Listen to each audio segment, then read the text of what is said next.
In case you missed it, here's a Sports Animal Rewind. Right now, time to talk SEC football. It is always football season. Butch Jones even said that yesterday. Every day is football season in the Southeastern Conference, and we're joined by a friend of the show from LindySports.com, also 1010XL Sports Radio in Jacksonville, Florida. You can follow him on Twitter with tons of coverage on the Southeastern Conference at Brent Beaird, BRENTBEAIRD, covering the Southeastern Conference. Knowledgeable, great guy as well. Brent Beaird joins us here on the new Sentinel Sports page. Hey, Brent, Vince, and Jesse Smithey. How you doing, Brent? Guys, I'm doing well. Great to be with you. What a time of year, even though we don't have anything going on in the field. We've got media days. The magazines are out. It is a whole lot going on regardless. It is good to talk to you. And you mentioned the magazines are out. You work for Lindy's. And Lindy's has Alabama at the top. That's not really a shock. But talk about that top five with Ohio State and then the other SEC teams that are represented there in the top 12. Vince, I think one of the things that we're seeing so far in the early magazines coming out with Lindy's Athlon also out too, I think that top 3 or 4 that we'll see probably throughout with Bama 1. You got Ohio State. Some eyebrows raised with Stanford being number 3, but you can make an argument Stanford is almost an SEC team playing in that Pac-12. Oregon, no surprise, certainly. And then you've got certainly Texas A&M and Lindy's now in Athlon. Georgia and South Carolina at 4 and 5. SEC well represented in both magazines so far. Do you think the Stanford ranking, I mean, obviously, is it just all based upon or predicated around what David Shaw has done? I mean, he's a guy that's really just jumped up I think the coach rankings in a lot of people's minds, and really probably a hot commodity when it comes to coaching searches. Well, no question about it. And Stanford's going to be fortunate to be able to keep him. I just like their style of play. Probably the most physical team in the Pac-12. They're playing excellent defense. They've certainly shown what they can do in slowing down Oregon over the past few years, also with Southern Cal. No doubt. Shaw has done really a great job at this point. In 3 seasons, guys, 35 wins. That says a lot right there. Visiting with Brent Beaird from Lindy Sports, also works for 1010XL Sports Radio out of Jacksonville here on the new Sentinel Sports page. Georgia has, as typically happens, another suspension. What do you make of this, of Josh Harvey Clemens? What do you make of the offseason of the Georgia Bulldogs and what you might expect from them going into next year? They've got to stop it right now. The boys have got to start behaving. Josh Harvey Clemens was a heralded recruit. So many schools wanted him.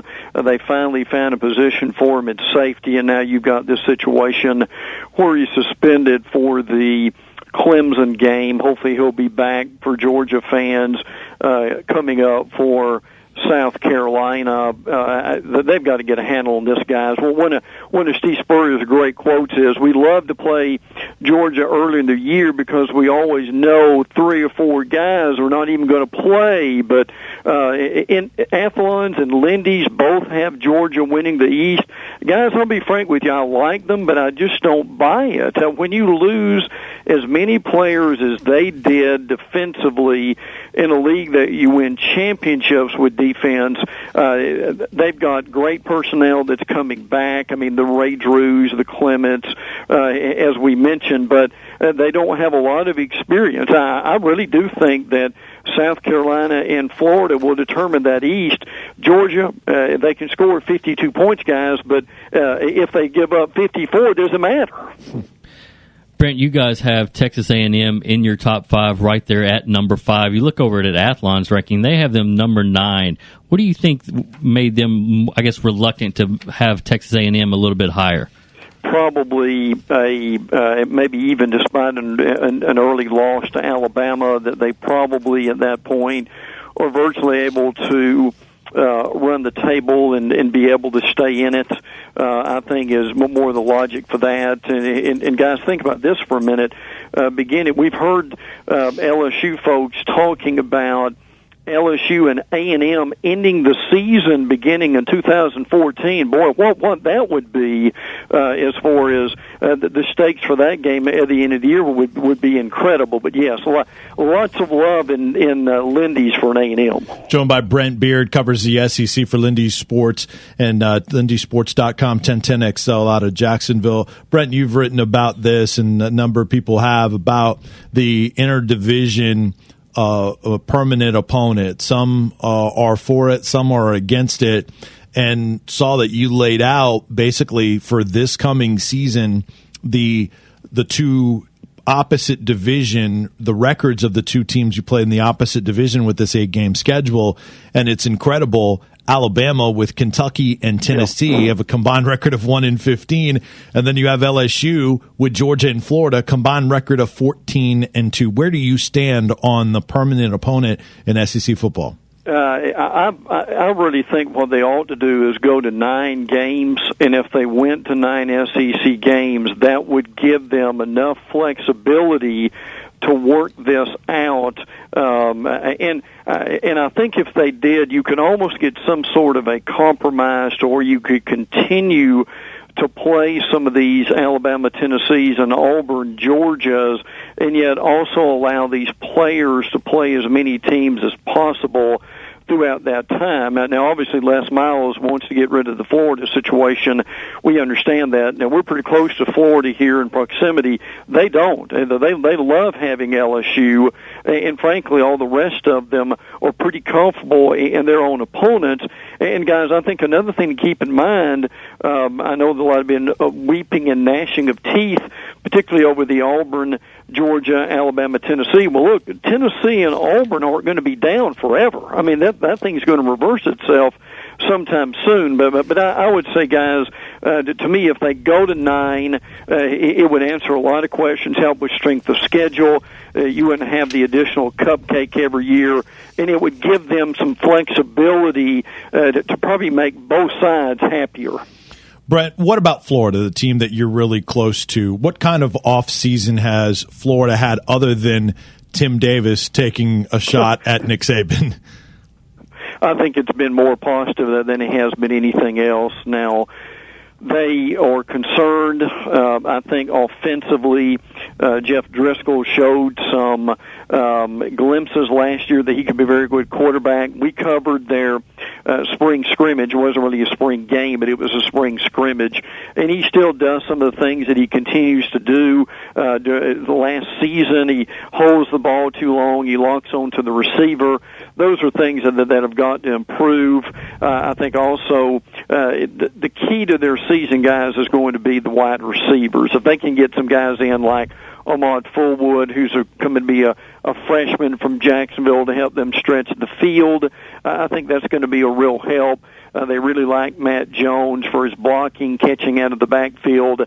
Obviously got to replace a lot of that kicking game is going to be crucial. I think they'll be fine defensively, and this is going to be a good team. They're going to do what they've done since Muschamp has been there, run the ball, field position, defense, and if the passing game comes along, I think they've got a real shot to win that Eastern Division this year.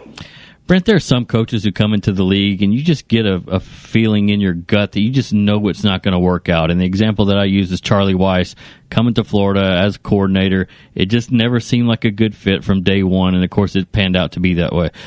Do you get the same sense when you look at Arkansas football right now?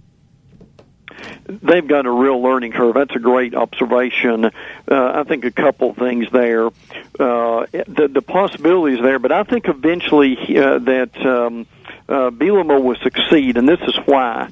Now, he's going to have, when we say learning curve, they're going from a pass-dominated offense to basically a run-dominated offense. But what's going to be different for Arkansas, I think, within the next 2 or 3 years, and he's going to have to recruit this way, they're going to be much better defensively. And when we talked to a lot of Arkansas beat writers who told us they spent so much time recruiting their better athletes to put those guys at either running back or particularly at wide receiver, that they're going to start doing much better, I think, defensively, and they will eventually be able to run the ball there'll be some struggles in the beginning. I think that's a good point, no doubt about that. But at the same time, they will be better and eventually catch up because their defense is going to be able to keep them in some games that they just couldn't stay in the game last year. Well, Brent, another interesting dynamic to that is Brent Beaird, who traditionally has a run-based offense, but now he has a passing offensive coordinator in Jim Chaney, who came from Tennessee.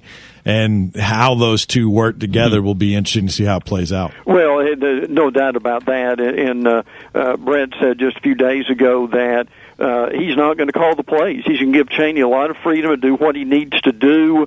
Will be interesting to see how that goes and how that remains. But yes, it's still going to be I think a couple years for Arkansas really wants to be where they need to be, and they're going to be a lot of recruiting to get them up to par again. Brent Beaird covers the Southeastern Conference for LindySports.com. Also 1010XL out of Jacksonville. You can follow him on Twitter at Lindy's Sports Mag, and then Brent is at Brent Beaird, BEAIRD on Twitter. Brent, great to talk to you. We'll do it again very soon. Have a great rest of the week. Looking forward to it, guys. Thanks so much. Thank you, Brent. That is Brent Beaird joining us, talking some SEC football.